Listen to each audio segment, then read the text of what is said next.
iwe siku gani? Hakuna siku ifikayo, sio? Kwa kwanza kwamba sote tumepata vile nani na wote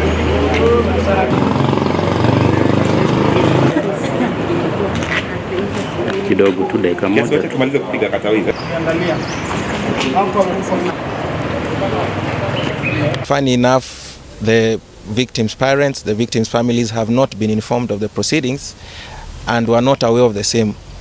So by way of vigilance, we have been able to come today to register our presence in court and to request formally to be made part of the proceedings and to be supplied with all the documents and evidence that the ODPP and the state wishes to rely upon in the inquest, so that the participation of the parents, the participation of the victims' families can be meaningful in this process, that to the end justice might be done and also be seen to be done.